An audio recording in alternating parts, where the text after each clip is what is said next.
안녕하세요, 여러분. 반갑습니다. 지난 시간에 우리 공사의 준비에 대해서 알아봤죠. 좋은 시공자의 만남과 공사 시방서에 대해서 알아봤습니다. 오늘은 가설공사에 대해서 알아보도록 하겠습니다. 이 가설공사는 공사하기 위해서 여러 가지 준비하는 과정인데, 가설 울타리와 가림막 설치, 공사용 가설 건축물의 종류와 그 기능에 대해서 알아보도록 하겠습니다. 이 가설 울타리와 가림막 설치는 안전 시공의 이제 준비 단계라고 볼 수가 있고, 이 공사 현장에는 작고 큰 그런 사고들이 많이 발생을 하게 됩니다. 그 사고는 작은 실수에서 이제 화를 부르게 되는데, 공사장에서 발생하는 사고의 대부분이 작은 실수에서 비롯됩니다. 대수롭지 않은 곳에서 일어나는 사고는 이제 대형 사고로 이제 이어지기도 하죠. 우리 속담에 이런 말이 있죠. 설마가 사람 잡는다. 공사 현장에 있어서도 방심은 금물입니다. 그래서 공정별로 안전시설을 확인하고 체크를 해야 됩니다. 이 공사 현장에서 일어나는 유형들을 보면 계단이나 또는 사다리에서 이렇게 떨어지는 경우가 제일 많습니다. 그게 이제 38.7% 정도 되고, 공사장의 끼임이 이제 숨지는 경우도 있는데 그게 11.6% 정도 되고, 또 이제 부딪힘에 의해서 일어나는 사고가 9.4%, 또 깔림이나 뒤집힘에서 일어나는 게 약 7%, 또 현장에서 많은 공사 장비라든지 차량이 이제 이동을 하게 되는데 거기서 약 6.8% 이제 사고가 발생이 되고, 특히 이제 아랫 부분에 근로자가 있을 경우에 위에서 떨어지는 공사의 부재라든지 공사의 각종 떨어짐에 의해서 그런 사고가 이제 발생이 됩니다. 그게 약 5.7%. 그 이외에 화재라든지 이제 이런 거에 의해서 발생되는 경우가 있고, 또는 이제 질식해서 특히 이제 지하층 경우에 도장을 한다든지 또는 방수 공사를 한다든지 이런 거에 의해서 유해 가스에 의해서 이제 질식하는 경우가 발생이 됩니다. 그래서 이 모든 것들이 이제 작은 실수에서 일어나는 경우가 이제 대부분이고, 특히 이제 화재 같은 경우에는 사소한 그런 상황에서 큰 화재로 발생을 해서 현장의 건물 전체가 전소되는 이런 경우도 이제 발생이 됩니다. 최근에 이천의 그 물류 화재 사고는 거의 이제 준공 단계의 공사 현장에 화재로 인해서 현장에서 근무하고 있는 많은 사람들이 인명 피해를 당한 그런 사고가 최근에 있었습니다. 그런 것처럼 이제 부주의에 의해서 사소한 실수에 의해서 나는 사고로 인해서 많은 사람의 인명 피해가 올 수 있다. 이런 것들을 확인할 수가 있습니다. 특히 이제 건설 현장의 사고를 보면 타워 크레인이라든지 크레인에 의해서 전도가 된다든지, 그래서 주변의 건물들을 파손을 하고 또 인명 피해가 일어나는 경우가 있고, 현장의 지상층에 다층 구조물인 경우에 가시설을 설치를 하고, 특히 이제 비계라든지 가시설물을 설치한 상태에서 철근 배근을 하고 이제 콘크리트 타설을 하는 경우에 이런 가시설물, 이런 임시 설치물들에 대한 하중을 견디지 못하고 주저앉는 붕괴가 되는 이런 사고를 이제 자주 볼 수가 있습니다. 건축 현장에서 용접이라든지 또는 이제 가스에 의해서 화재가 난다든지, 또는 이제 겨울 같은 경우에 부주의한 불관리가 잘 안 돼서 건물이 이렇게 이제 화재가 발생되는 이런 경우도 있습니다. 또 흙막이 공사에 있어서 흙의 지질에 대한 변화라든지 지하 수위가 이제 낮아짐으로 인해서 변형이 일어나는 이런 이제 붕괴 사고도 있고, 또 산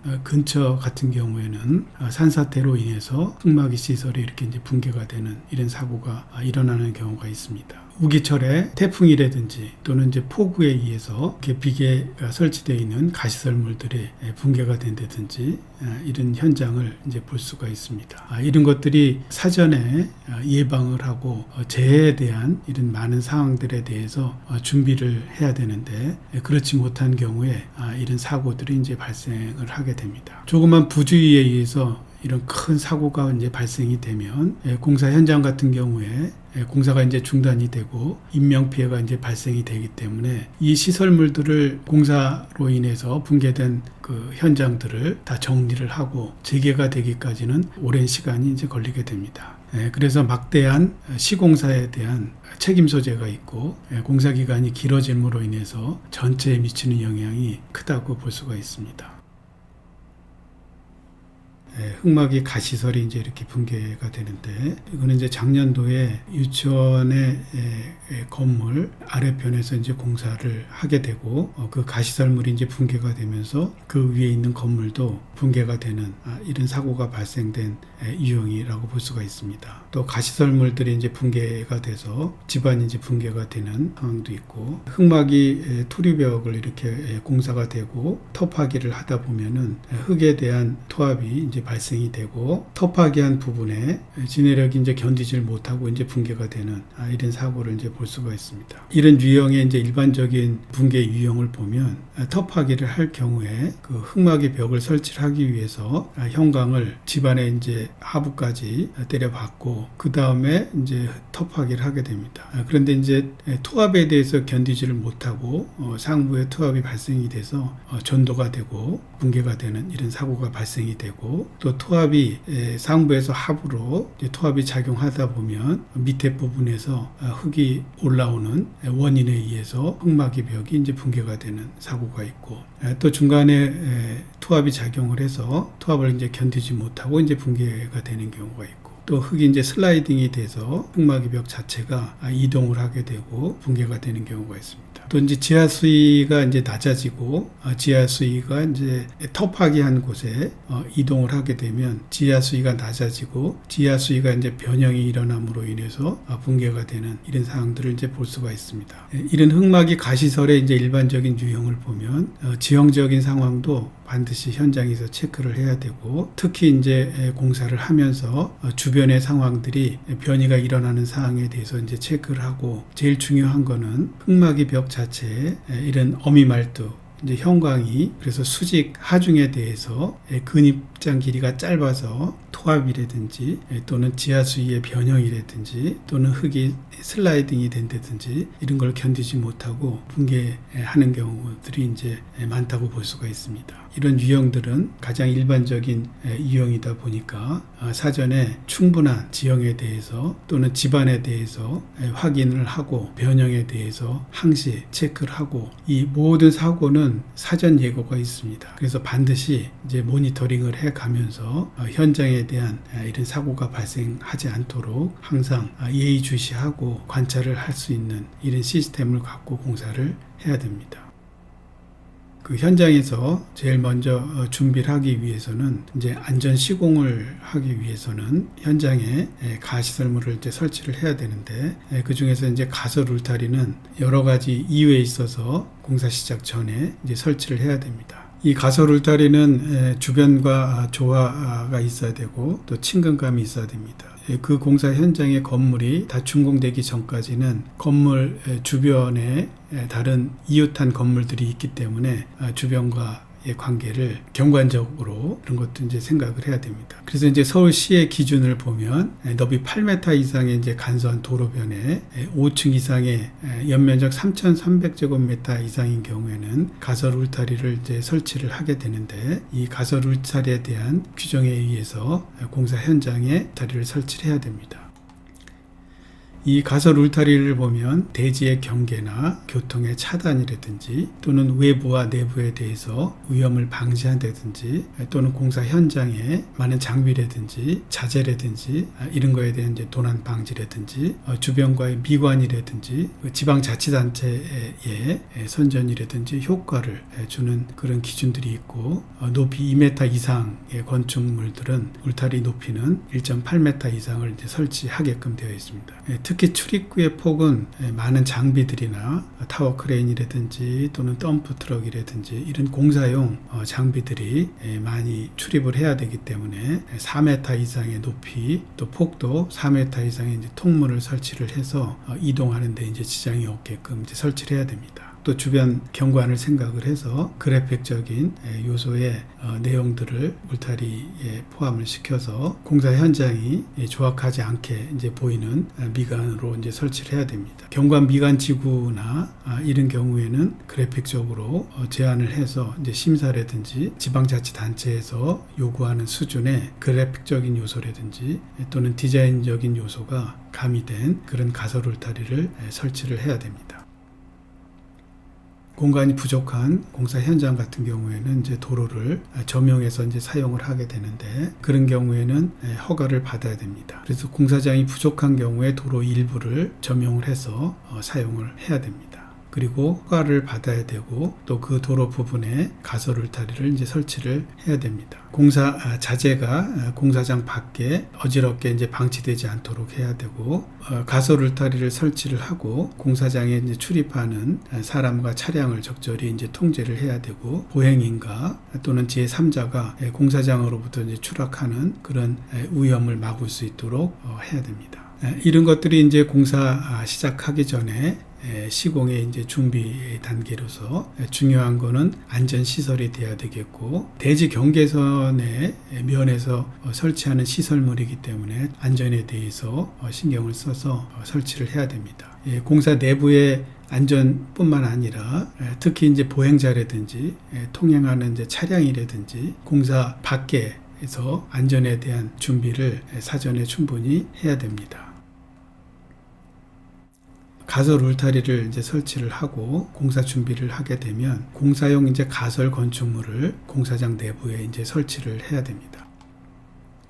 가설 건축물의 이제 종류와 이제 기능을 보면, 이 공사에 필요한 이제 가설 건축물이 있겠죠. 건축 공사를 하기 위해서 필요한 이제 가설 건축물들은 숙소라든지 자재 창고, 현장 사무소, 작업장, 식당, 이제 이런 것들이 있습니다. 이 가설 건축물의 이제 규모는 공사 규모나 현장 여건에 따라서 건축물의 이제 규모가 결정이 되고, 특히 이제 기준에 의해서 이제 설치하는 면적이 또는 규모가 있고, 현장 여건에 따라서 공사 시공사가 필요에 의한 시설들을 또 설치를 할 수가 있습니다. 그래서 가설 공사의 이제 구분을 보면 공통 가설과 이제 직접 가설 이렇게 크게 나눠 볼 수가 있습니다. 이 공통 가설은 공사 시작해서 끝날 때까지 필요로 하는 공사 전반에 걸쳐서 공통으로 사용되는 공사용 기계라든지 공사에 필요한 이제 시설이 되겠습니다. 거기 아까도 얘기했지만 가설 울타리라든지 가설 건물, 숙소, 현장 사무소 이런 것들이 있고, 또 도심지가 아닌 경우에는 장비 차량이라든지 공사용 차량들이 이동할 수 있도록 가설 운반로가 설치가 돼야 되겠고, 공사 현장에 공사가 시작돼서 끝날 때까지 이제 전기가 필요하죠. 그래서 이제 동력 설비라든지 물을 사용하기 위해서 용수 설비, 급배수 설비, 배수라든지 오수 설비라든지 이런 것들이 필요합니다. 또 이제 자재를 운반하기 위해서 운반 설비라든지 각종 시공 장비 이런 것들이 공사가 시작돼서 끝날 때까지 이런 것들이 이제 필요하기 때문에 이런 것들을 공통 가설이다 이렇게 얘기를 합니다. 이런 것들은 각 공정별로 필요한 게 아니라 전반적인 공사 기간 동안에 필요 시설에 해당이 되겠습니다. 그런데 이제 본 공사에 직접 수행에 필요한 그런 시설들을 직접 가설이다 이렇게 얘기를 합니다. 기초를 설치하기 위해서 중심선에서 기초의 위치라든지 또는 기둥의 위치를 정확하게 그 집안에다가 또는 대지에다가 위치를 잡기 위해서 이제 기준틀이 필요하고, 요것처럼 이렇게 기준틀이 이제 설치가 필요하겠죠. 그 다음에 공사를 하기 위해서 이렇게 비계, 파이프죠. 이런 것들을 이제 설치를 해서 공사를 하기 위해서 이제 이동을 한다든지 수직을 올라가기 위해서 비계 발판이나 계단을 설치한다든지 이런 이제 비계가 필요하고, 또 콘크리트를 설치할 경우에는 이제 콘크리트가 겨울인 경우에는 동절기 공사에 얼지 않도록 보양을 한다든지, 또는 콘크리트 타설이 불가피하게 우기철에 할 경우에 비로 인한 피해가 나지 않도록 보양을 해야 되는 이제 보양 설비가 있겠고, 또 건물이 올라가면서 위에서 떨어짐에 대해서 안전 설비를 해야 되겠죠. 그런 것들은 이제 수직, 낙하물, 방지망을 이제 설치를 해야 됩니다. 이런 것들은 이제 기준에 의해서 3m라든지 9m라든지 이렇게 3m마다 낙하물 방지망을 이제 설치를 해야 됩니다. 특히 이제 방호 시트라든지 방호 철망 같은 경우에는 사람이 떨어지거나 고공에서 공사를 할 경우에 장비라든지 또는 장구류라든지 또는 사람이 떨어져서 인명피해가 나지 않도록 이런 시트를 설치를 해야 됩니다. 이런 것들이 이제 직접 가설에 해당이 되겠습니다. 그래서 이 크게 가설 공사의 이제 구분을 보면 공통 가설과 직접 가설로 이렇게 나누어지게 됩니다. 그리고 가설 건축물을 이제 설치할 경우에는 건축 허가 시에 신청을 하게 되면 이제 일괄적으로 공사용 가설 건축물을 신고 또는 이제 별도로 신고를 하게 되면 공사 현장에 설치를 할 수 있습니다. 또는 대지가 부족해서 인근의 대지를 이용해서 가설 건축물을 이제 설치할 경우에는 타인의 대지를 사용을 하는 경우가 되겠죠. 그럴 경우에는 소유자의 사용 승낙을 받아서 건축 해당 지방자치단체에 신고를 하고 가설 건축물을 이제 설치를 할 수가 있습니다. 가설 건축물의 이제 종류와 이제 기능을 보면 현장 사무소, 시멘트 창고, 자재 창고, 화장실, 작업장, 변전소와 위험물 저장소, 이렇게 크게 가설 건축물의 종류를 알 수가 있습니다. 거기에 현장 사무소를 보면 현장 사무소는 공사 현장에 출입하는 근로자나 관계자를 이제 관리를 하게 되겠죠. 그래서 공사용 차량과 자재의 반입과 반출 등을 이제 총괄할 수 있는 위치에 이제 설치를 해야 됩니다. 그래서 공사 현장이 이거라고 하면 이 두 개의 건물이 이제 동시에 건물을 공사를 하는 경우에 전체를 볼 수 있는 그런 위치에 현장 사무소가 이제 설치가 돼야 되겠고, 특히 이제 도심지가 아닌 경우에는 근로자를 위한 시설들이 설치가 돼야 되는데, 현장에 식당이라든지 관리하기 위해서 이제 경비실이 필요하겠죠. 그다음에 이제 숙소라든지 휴게실이라든지 화장실이라든지 이런 작업장이라든지 이제 이런 것들을 이제 설치를 해야 됩니다. 그 기준을 보면 사무실 같은 경우에는 규모에 따라서 1000제곱미터, 3000제곱, 6000제곱 초과하는 경우에 이제 사무실에 이제 기준이 있습니다. 1000제곱 이하인 경우에는 18제곱미터, 3000제곱미터 이하인 경우에는 38제곱미터, 6000제곱 이상인 경우에는 이제 80제곱미터, 1인당 3.3제곱미터를 기준으로 해서 이렇게 이제 설치가 되고, 특히 이제 현장에는 각종 자재라든지 또는 이제 공사용 실험을 할 수 있는 공사에서 사용하는 많은 재료들에 대해서 이제 시험을 하게 되는데, 내부에서 시험을 할 경우에는 실험실을 둬야 됩니다. 그 기준이 24, 50, 60, 100 이렇게 이제 기준이 있고, 거기에 따른 이제 창고가 70, 100, 130, 180 이제 이런 기준으로 현장 사무소의 각종 사무실과 실험실과 창고를 공사 현장에 1인당 기준으로 해서 이제 설치를 하게 됩니다. 이거 이외에 식당은 1인 30인 이상일 경우에 1인당 1제곱미터의 기준을 갖는 식당을 설치를 해야 되고, 근로자 숙소는 1인당 4.2제곱미터. 휴게실은 공사 중에 휴게실을 이용하지만, 특히 이제 숙소를 사용하는 그런 휴게실 같은 경우에는 상시 상주하는 3명당 3제곱미터, 1인당 1제곱미터의 크기로 이제 휴게실을 이제 설치하게 되고, 이 화장실은 남녀 구분을 이제 하게 되는데, 대변기와 소변기, 특히 변기 하나당 2.2제곱미터의 기준을 갖고 이제 설치를 하게 됩니다. 탈의실과 샤워장은 1인당 2제곱미터. 그리고 창고 같은 경우에는 수급 계획에 따라서 또는 저장 용량에 따라서 시멘트 창고를 설치를 하게 됩니다. 그리고 이제 작업장을 보면 거푸집용이라든지 또는 철근을 가공한다든지 목공이라든지 이런 가공하기 위한 그런 이제 작업장이 필요하고, 철골을 이제 용접을 한다든지 이제 공장에서 이제 주로 작업을 하게 되는데, 공장에 대한 작업장의 이제 크기도 이제 규정을 해놓고 있습니다.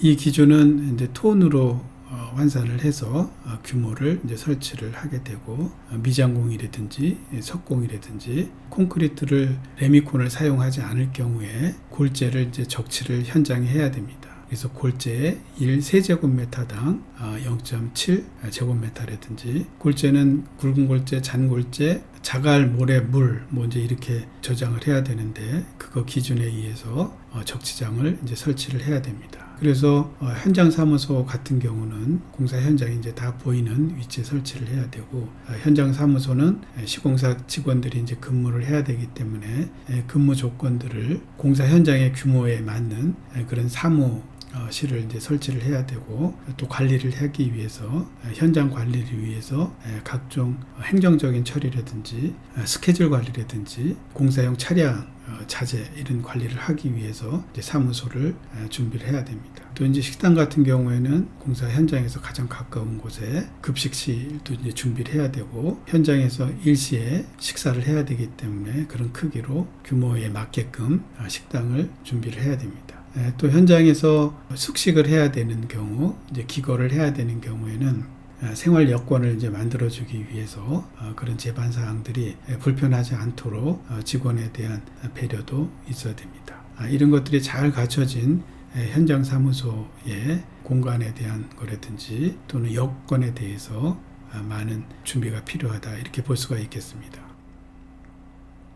시멘트 창고라든지 작업장 변조소 오염물 저장 처리는 다음 시간에 이어서 진행을 하도록 하겠습니다. 이번 강의는 가설 건축물의 이제 종류와 기능, 현장 사무소까지 진행을 했습니다. 다음 시간에 이어서 계속 진행하도록 하겠습니다. 그럼 이것으로서 이번 강의는 마치도록 하겠습니다. 수고했고 고맙습니다.